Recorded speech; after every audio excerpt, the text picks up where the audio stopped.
Hey, I am back. I am Olivia S. Benson, and for those of you who've been here before, I'm the author of these two books. Let me take this note off. One is Answers from Within, and the other one is For the Love of My Father. For the Love of My Father is basically a spiritual guide for healing from the absence of a father. And the other one, Answers from Within, is a spiritual guide for finding answers to work-life issues. But today, we are going to talk about For the Love of My Father, because I came across a video. Oh, by the way, there was a winner of the contest to win a free signed copy of Answers from Within, and the winner is at JS Writes 96. So we'll be getting your book out to you very, very shortly. First, get in touch with you and let you know if you haven't seen it yet, and then go ahead and mail it to you. Thank you for entering the contest. Thank you for everyone that participated. Thank you for sharing and liking and all the things that you had to do. We really, really appreciate it, and it's really, really helpful. Today, we're going to talk about some of the things that I speak about in Answers from Within. And I have 5 nuggets for any woman, any girl who grew up without a father. 5 things that I personally have learned that have helped me to heal and to grow as a girl who grew up without her father. And as I was thinking about this, this subject and what I was going to talk about, I was fortunate because I came across a video. And it was a video of Venus's father, Venus as in Venus and Serena, and her father basically defending her before a reporter. At that time, she was 14 years old, and the video is going to be played here so you can see it. But before we go there and let you see the video, I just want to say that when you watch it, you are going to know that feeling. If you are what I call a fatherless girl, you're going to know that feeling of the difference it would make if your father had been present to stand for you in similar ways as Venus and Serena's father did. What he did is just amazing. So let's cut away to the video, and you can watch it, and then we'll come back and we'll have a discussion. I know I can beat her. You know you can beat her. Very confident. I'm very confident. And you say it so easily. Why? Because I believe it. Cut right here, if you don't mind. And let me tell you what she has said. She said it with so much confidence the first time. But if you keep going on and on, Listen, we can't keep interrupting. I mean, if you want... You got to understand that you're dealing with an image of a 14-year-old child. And this child gonna be out there playing when your old ass and me gonna be in the grave. When she says something, we done told you what's happening. You're dealing with a little black kid, and let her be a kid. She done answered it with a lot of confidence. Leave that alone. Okay, so I'm watching the video again. I've watched it like a million times. But basically what happens is that a reporter is asking little Venus, she's 14 years old, and he's asking her about whether essentially she believes that she can beat a particular competitor. And she says in the video that she can. And she says it very confidently. And if you go back and look at it again, you'll see that the reporter, he basically then asks her again, why? And I want to put the racial undertones of this video aside for the moment, because basically what we're saying here is it doesn't matter what the racial dynamics are. The bottom line is that her father jumped up, as you've seen, and jumped in and said, listen, this is a kid. And you're not going to undermine her confidence by asking her about why she's confident. And boy, would I have loved to have had a father, and the video is playing here next to me, but I've seen it 100 times. And if you saw it, the clip before, you see where Mr. Williams basically gets up and goes to the reporter and said, this is a child, and you're not going to keep asking her the same thing. She already answered the question. She's confident. So what else is there to ask? There's nothing else to be discussed. So if you're a fatherless girl and you observe this, there's some things that you can see. And the first thing that I would say to you, if you're on this healing journey, to address this issue of growing up without a father or any hurt that might be caused because of your relationship with your father, the first thing you need to do is to realize the impact that it actually has. Because, and I've said this before, I mean, I grew up and I was just living and doing the best that I could. I never even thought until I was way in my 30s that the absence of my father had such a profound impact on who I was, and how I behaved, maybe how I interacted with men. I never thought that until I was in my 30s, and I was like, well, I think something's a little bit out of sorts here, and began to look at the whole story. So that's the first thing. You realize that it's an issue. Because if you look at the Venus and Serena, the Venus and her dad video, you notice that when the father gets up, right, and goes to the reporter and confronts him, Venus is just sort of laying back she's 14, of course. She's sort of laying back in the chair. She's playing around with something she might have had in her hand. She's just fiddling around, but she's very comfortable. And you know why she's very comfortable? Because she knows that her dad has her back. And if you're a fatherless girl or someone who grew up with a strained relationship with their father, what you know is that he does not have your back. What you know is, as I often say, that nobody is coming down. There's not going to be a guy on the horse. Your dad is not coming down from the mountain to save you. So your foundation, what we see in this video, is that Venus's foundation is strong. She knows she can sit in that chair. She doesn't look scared. She says, I'm confident. She says, I can beat this person. And the guy asks her, and she says, I just do. And then her father jumps in and said, hey, leave her alone. She said she could. This is a little kid. Why are you questioning that? Why are you trying to undermine her, is essentially what he's saying.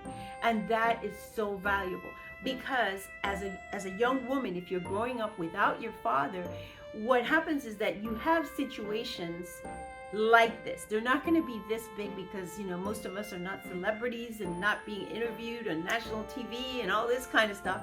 But you have similar situations where, let's say, a teacher speaks to you in a certain way, or a neighbor or a friend, somebody.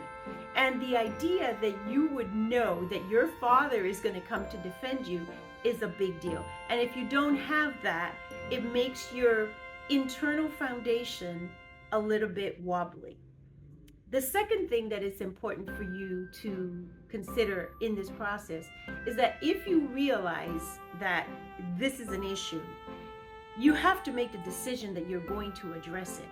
This is something so deep and so foundational to who you are that it's not just going to disappear. This is what the structures of your life are built on as a child, emotionally. And I know they have a specific definition for structures of life and psychology and things like that. I'm not using it in that way. I'm just saying that emotionally you've come up where you don't have the feeling, that's what I'm talking about, the feeling that somebody is right behind you. Just like if I was sitting here as a kid and I had someone behind me, in the sense that I would know that if something happened, that person would step in. And when you grow up without that, it can make you emotionally shaky. So the next decision and the next thing to consider is what you're willing to do. It's not going to just magically disappear. The third thing that I would say, based on my experience, is when you get into a relationship, an intimate relationship, as a woman, you have to remember that unconsciously, in many cases, you're bringing everything that you believe about your dad and unconscious behaviors.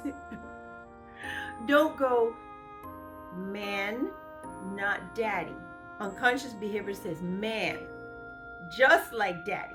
Unconscious. Maybe you're not thinking it consciously, but the programming underneath, which, by the way, in this book, I talk about under your cargo, your ship, and the things that are planted under there, and going in and cleaning that cargo out, that incorrect programming, that incorrect information. It has to be removed, because otherwise you're going to go out there and everything that you believe, everything that you're carrying around about your beliefs about your dad, good or bad, by the way, it's going to bring that exact person to you, somebody just like your dad. You're actually a beacon, because the energies that you're carrying, the belief systems that you're carrying, will attract that. And I had a friend of mine once. I mean, sometimes I've seen people, even if they had serious daddy issues, find someone who was a good mate. And this particular person said to me, listen, I don't know what to do. My wife needs some therapy because she's never addressed her daddy issues. And they were together, and I think they're still together, but he recognized that she had never seen her father after a certain point in her life, and that was still underneath. She had made it, right, in many ways, and she had a significant other in her life, but he knew that was an underlying issue. So knowing it's an issue, deciding to work on it, and understanding the impact that it's going to have without any question on the relationship that you have. It impacts the relationship, particularly intimate relationships, and also in general your relationship with men, because you have to know what your belief system is about men. Your father is the first person as a male who is going to frame what your beliefs are about men. And you have to be clear about that. And if you have crazy programming written in there, your subconscious mind just writes in, okay, men are this, men are that, he disappoints me, he this, he that, he's a liar, whatever. That program is not discriminating against, oh, this is a good guy. And I'll give you an example. I might have mentioned it before. My father often would say, I'm going to do this, or I'm going to do that. And I'll be there at whatever time. Let's say he said 6 p.m. And he never, in fact, in here there's stories about, how he never showed up. He never, not even one time, did what he said he was going to do. He never showed up. He never showed up on time. There was always this anxiety around, is he coming and when is he coming? And to my recollection, I mean, maybe there was one time he did, but to my recollection, really, he just didn't. And if he ever did anything, it was always late.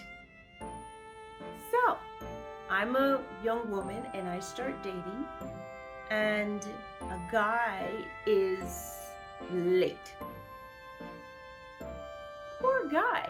He's just late. Nothing to do with my dad. But what does that mean to me? He's late. He's disappointing me. He is everything. Everything that has nothing to do with this poor human being is coming back like an arrow. And I'm thinking that this is who he is. And this is not happening consciously, right? The first thing that happens, he's late. I'm just mad. I'm just mad beyond all reason. That it would just be like, well, I was just late. That's what the person would say, right? But that poor soul didn't know that what had happened to me before. And that happens to women often. And I see guys are like, what happened? I mean, it's just XYZ, XYZ. Well, she doesn't even know that her response is not just a response to that particular thing. It's a response to everything that her father did to her. So you got to understand what's going on underneath. Now, when we look at Venus and her father and how delightful he is, I just love it. I mean, he sets that reporter straight. He's this close to his face, and he basically says, leave her alone. She's a kid. I mean, this kid is protected.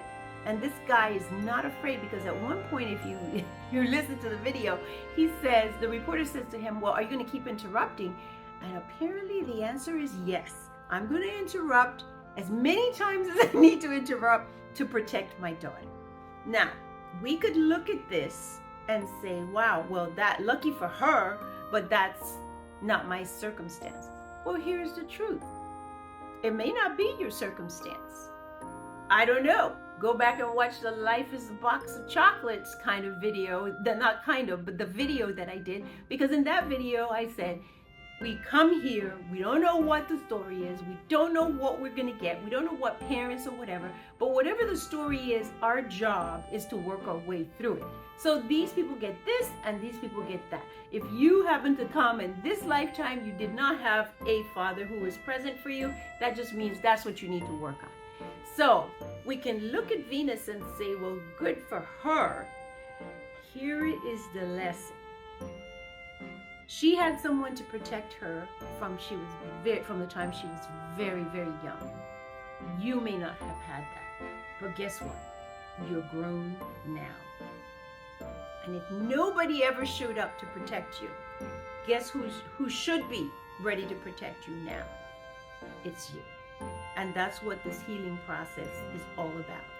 You are to develop the capacity to love yourself so completely so that you can be the hero of your life. In Venus and Serena's case, their dad was the hero of their life, but everybody doesn't get one of those. And you might not have gotten one. But the deal is, you can heal, you can learn your lessons, and you can become all of those things to yourself. And as to daddy, he might have failed. He might have missed the mark in many, many ways, but that's not going to help you. That's his issue over there. The question is how you live today, what you do with yourself. He missed the mark, but it's important that you don't miss the mark, because you're here and you have an opportunity. And that, if you haven't seen it, go back and see the Katt Williams video, where he says, if you're here, you've been through all kinds of things, but if you're here, you have a chance. And that's what I want to, and I love to share with you with regards to the issue of growing up without a father. It might be sad, it might be difficult, but you have a chance to sort of redeem your life from those circumstances. You might have come into those circumstances, but you have the ability to make the change and to be the hero of your life. And for the love of my father, I talk about my journey and more of the tools that I use to help me to heal from this issue. Here we're talking about know that it's an issue, decide to heal, understand the impact that it has on your relationships, and then understand that even if your life's story did not include an amazing dad, then now that would be a hero for you, that you have the opportunity to be a hero in your life. I'm Olivia S. Benson. The name of this book is For the Love of My Father. A spiritual guide for women healing from the absence of a father. It's available on Amazon. Please check out my website. It's oliviasbenson.com. If you found this video helpful, please give me a thumbs up. You can also share it with friends and family. Also, you please subscribe to the channel so that I can keep sharing my thoughts, my crazy thoughts sometimes, but nonetheless my thoughts. Please subscribe to the channel. Follow me on Facebook, Instagram. What is there? What else is there? Twitter, and everything else that's out there. Until next time, take care. Love you guys. Bye.